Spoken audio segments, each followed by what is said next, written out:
বছরকে বিদায় জানিয়ে বাংলা নতুন বছরকে স্বাগত জানাতে প্রতি বছর পহেলা বৈশাখ উদযাপন করা হয়।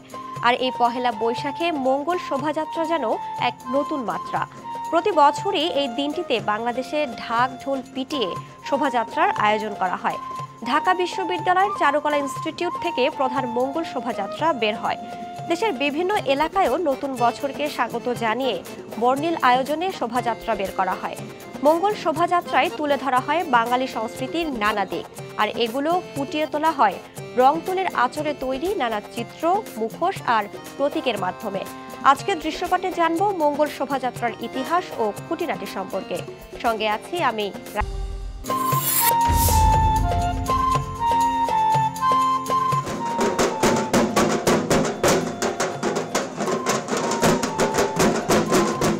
মঙ্গল শোভাযাত্রা প্রথম শুরু হয়েছিল ১৯৮৫ সালের পহেলা বৈশাখে যশোর ইনস্টিটিউটে। এরশাদ বিরোধী আন্দোলন তখন তুঙ্গে।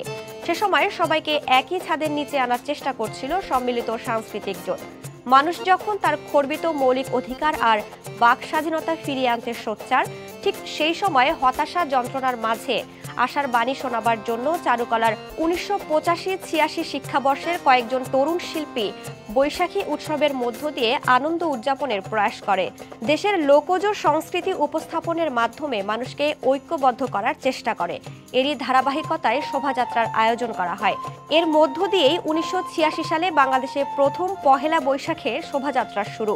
পরবর্তীতে তা সারা দেশে ছড়িয়ে পড়ে ও জাতীয় পর্যায়ে রূপ লাভ করে।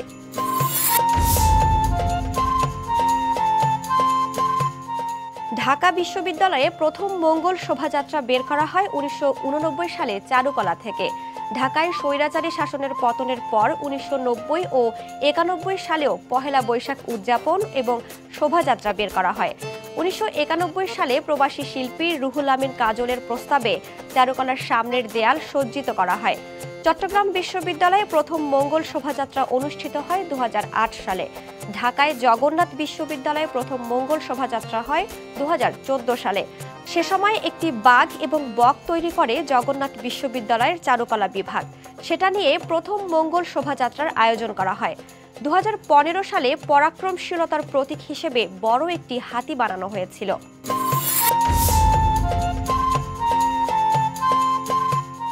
প্রথম দিকে মঙ্গল শোভাযাত্রার নাম ছিল আনন্দ শোভাযাত্রা। পরে পহেলা বৈশাখে ওয়াহিদুল হক এবং শিল্পী এমদাদ হোসেনের প্রস্তাবে নাম রাখা হয় মঙ্গল শোভাযাত্রা।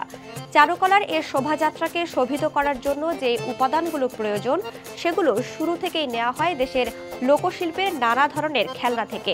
এর বাইরে ঘোড়া, নকশি পাখা, ফুল, প্রজাপতি, মানুষ, প্রকৃতি এগুলোও শোভাযাত্রায় স্থান পেতে থাকে।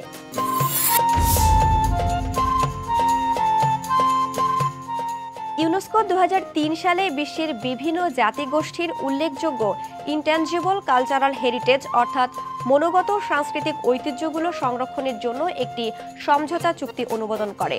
এর আওতায় বিশ্বের বিভিন্ন দেশের মনোগত সাংস্কৃতিক ঐতিহ্য সংরক্ষণের উদ্যোগ নেওয়া হয়।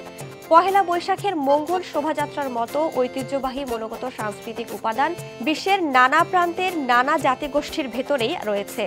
চুক্তিতে সই করা দেশগুলো ইউনেস্কোর স্বীকৃতির জন্য আবেদন করলে সংস্থাটি যাচাই বাছাই করে সেই বিষয়গুলোকে বিশ্ব ঐতিহ্য হিসেবে স্বীকৃতি দিয়ে থাকে। ইউনেস্কোর এর স্বীকৃতির ফলে ওই সাংস্কৃতিক উপাদান ওই দেশের নিজস্ব বলে বিশ্ব দরবারে সুপ্রতিষ্ঠিত হয়। নিয়ম অনুসারে চুক্তিতে সই করা দেশগুলো প্রতি বছর একটি সাংস্কৃতিক উপাদানের স্বীকৃতির জন্য ইউনেস্কোর কাছে আবেদন করতে পারে। ২০১৪ সালে বাংলাদেশ পহেলা বৈশাখের মঙ্গল শোভাযাত্রার স্বীকৃতি চেয়ে ইউনেস্কোয় আবেদন করে। স্বীকৃতি দেওয়ার মূল কাজটি করে inter governmental committee for the safeguarding of the intangible cultural heritage. ২০১৬ সালের ৩০ নভেম্বর ইথিওপিয়ার আদ্দিস আবাবায় অনুষ্ঠিত কমিটির একাদশ সম্মেলনে পহেলা বৈশাখের মঙ্গল শোভাযাত্রা ইউনেস্কোর সাংস্কৃতিক ঐতিহ্যের স্বীকৃতি পায়।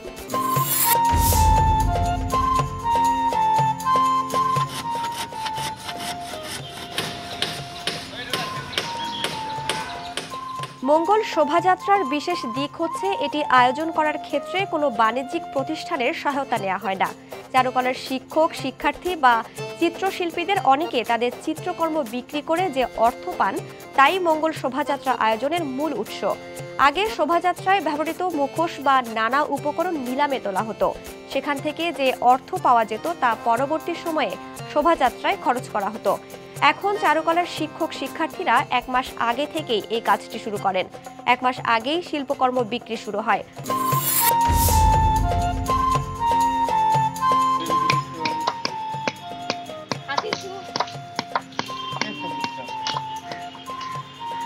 প্রতি বছরের মতো এবারও বাঙালির অন্যতম উৎসব মঙ্গল শোভাযাত্রার জন্য প্রস্তুত হচ্ছে ঢাকা বিশ্ববিদ্যালয়ের চারুকলা প্রাঙ্গণ।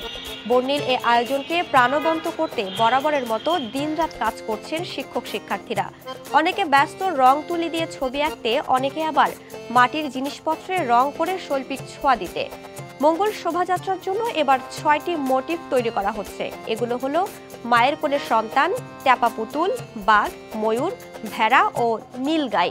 প্রতি বছর বাংলা নববর্ষ উদযাপনকে কেন্দ্র করে মঙ্গল শোভাযাত্রার মূল ভাবকে একটি স্লোগানের মাধ্যমে তুলে ধরা হয়। এবারের প্রতিপাদ্য ঠিক করা হয়েছে বরিশ ধরা মাঝে শান্তির বাড়ি।